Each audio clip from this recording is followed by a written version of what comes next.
Hi, in this video, we're going to take a look at how you can show or hide roaming clock on always on display lock screen on your Samsung Galaxy S21 series.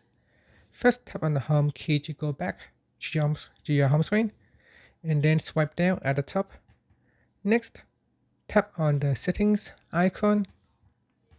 In here, you want to go down and tap on lock screen, then tap on roaming clock. Make sure roaming clock is switched on. Then go down and tap on show on always on display.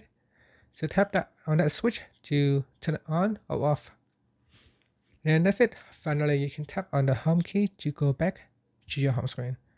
Now, when you are traveling to a different regions, then your phone should show the clock in that regions when you are having your phone on roaming mode. And that's it. Thank you for watching.